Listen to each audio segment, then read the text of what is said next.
I'm so excited. I just got this order from the Garden and Worm Lady, and it is a starter colony of a mix of different worms. So we're gonna open this up, but before we do that, we're gonna set up their bedding. So I have one of these mortar bins. They're really shallow. You just get them at Home Depot. And I'm gonna show you the bedding I use. There are lots of different options that you could use, but this is what I like to use. So this is pre-compost that I made. And I'm gonna fill it up maybe about halfway. Okay, I think that's good for now. And then I'm just gonna get some cardboard, but you can use things like cocoa coir or peat moss. Yeah, here's some cardboard. Perfect. All right, so like I said, this is pre-compost. I made this. It's pretty wet right now. So before I add more liquid, I'm gonna mix this in. And this is full of microbes, and it's gonna inoculate this bedding. Just plain cardboard and junk mail, shredded junk mail. Like I said, you can use different things, carbon sources. I always have cardboard on hand, or cocoa coir, or like I said, peat moss. But if you do use peat moss, you're supposed to use some agricultural lime because it's more acidic.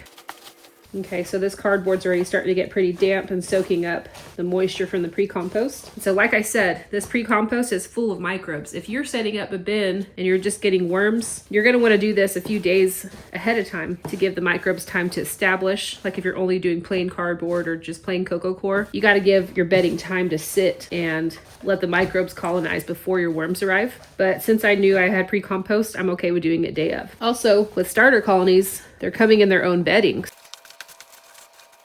Okay, so this is nice and damp. There's no water coming out. It is holding together, but I do want it to be a little bit more moist. You want it to be like a wrung-out sponge with a drop or two of water coming out. So I'm gonna get some water and wet it down just a little bit, but not too much. Okay, I just have one of these pump spray bottles. I'm just gonna spray it down.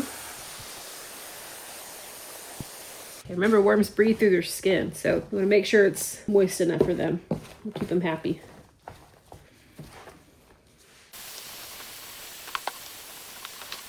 Okay, let's do this squeeze test.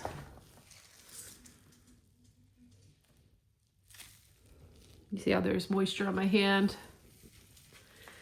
Probably could do a little bit more moist, but I think this is fine. We're gonna go with this. The next thing I like to add is some pulverized eggshells. This is grit. They have gizzards, just like chickens, and they use this to grind up their food. I like to add that in beforehand and then during the feedings. All right, that's what I do. And sometimes I do add in like, I'm gonna do it. I'll add in some azomite minerals. They kind of look like eggshells. And they, when the worms process them, they carry trace minerals and they'll come out in the castings and be really good for your plants. So there we go. That's a basic worm bed when you're gonna start a new one. So let's open up these worms and see how they're doing. I'm so sad because I didn't click play, but I had these 2 cups full and I've been talking and I didn't record it, but all of this was in these cups. And look how active and amazing these worms look. You know, I got the idea of selling starter colonies from the Garden Worm Lady, and I ripped out this bottom right here because I'm gonna, you know, one cool thing about these soup cups is it becomes bedding for the worms. And sometimes there are plastic pieces on these cups, but for the most part, it's perfectly fine for the worms to eat it. So look, there's a worm in there. I'll go ahead and tear that up in a little bit. So these are a 4 species, she calls it woodstock. It's a 4 species starter colony. So I think this is so cool because I've only had red wigglers, and this helps me branch out into other species, even just for fun, but especially for like things like fishing. Look at this. This is an African nightcrawler. This is the main one. I was like, oh man, that'd be so cool to see. These are massive worms. Look at that.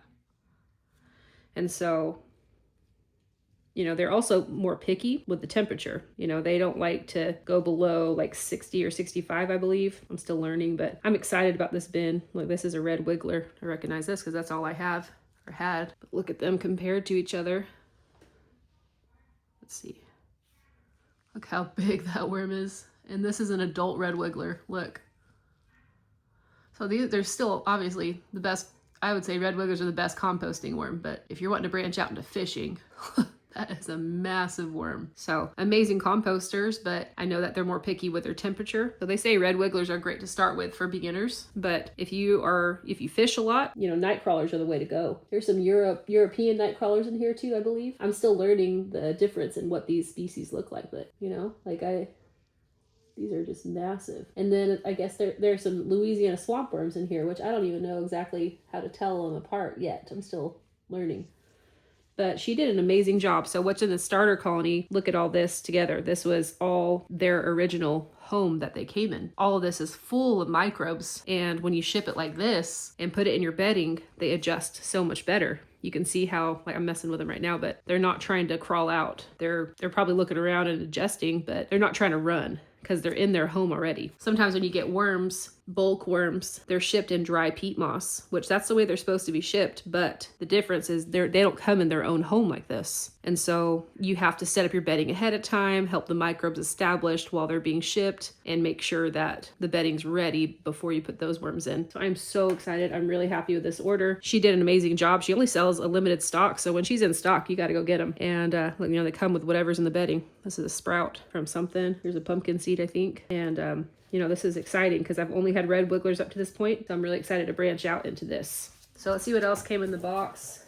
Shipping is hard on worms. So sometimes, some of this was falling out, but look at that. The worm's just fine. But she gave a couple samples of her worm chow, which is amazing. I'm gonna I usually don't feed the worms right away because there's, microbes all in here, but I'll probably sprinkle some of this in here. And then pour some stickers. I'm gonna dump this in here. And there's Garden Worm Lady. Go follow her channel. She posts some really good content. I feel like I learned so much from her with getting into worm farming. There are a few channels that I just binge watched, and she was one of them. And so I'll link her channel below in the description. But she did such an amazing job, especially because this is, the weather's been really rainy. And so there's only so much you can do, right, with shipping.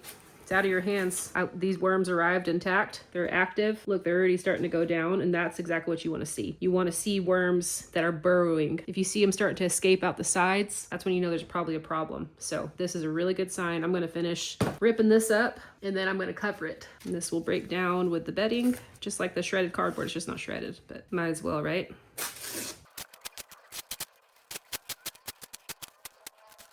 Sometimes there is a little bit of a plastic film on these soup cups, and I'm not going to put it through the shredder, but it'll come off as it breaks down. Again, I'm so happy with this order. She sent this little spoon too. I was like, that's so cute. I'm going to use this. Like I said, you don't have to feed right away because they already have microbes all in here and they're starting to burrow down, but that was a long journey.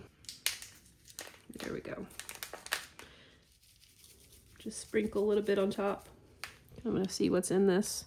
Nice. That's a really good texture. Let's go read exactly what she has in this, but that looks like amazing worm food. And you just surface feed just like this. Let me see. Yeah, I'm gonna do one of these bags since this is a big bin. And I know that there are a lot of microbes in here. That's perfect. The perfect amount for a good surface feed. But I'm so excited, and I feel like I kind of see this bin as like an observing bin, an observation bin, where I'm so curious about these other species and seeing what their behavior is like and stuff. So, because I've been so used to just red wigglers, but can't get over how big these are. I cannot get over how big this worm is. That's massive. Okay, so like I said, I think she still has some in stock. If you guys are interested in this, you can set your bin up just like this if you want to. She has some. Go head over there to her website. I also ordered some European Nightcrawlers, a pound of them. And I'm going to do the same thing, just kind of make it like an observation bin and kind of just see how they do, because I'm so used to just red wigglers.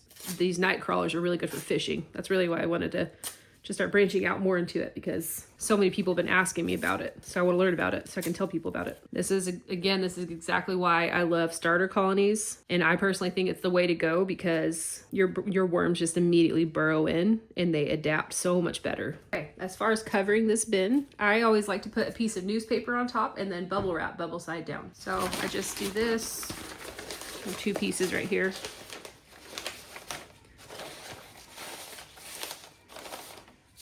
And I don't usually wet it down, I used to. I like to just kind of see what the newspaper does. So if it's dry like this, like later when I check it, then I know that the bin's probably a little too dry. If it's damp because it's absorbing moisture, I know that, I think the moisture is doing pretty good. If it's soggy, that's when I know, I probably need to add a little bit more dry cardboard or dry carbon source, whatever you're using. So I'm gonna keep it like this. Then I'm gonna take some bubble wrap.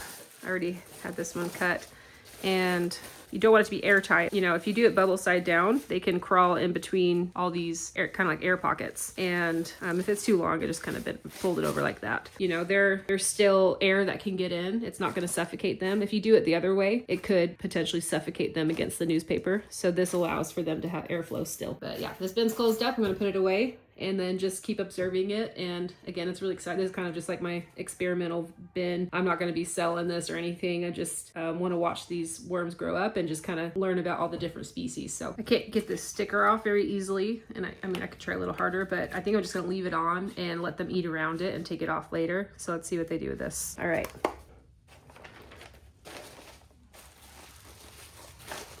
Thanks for watching, and we'll catch you guys in the next one.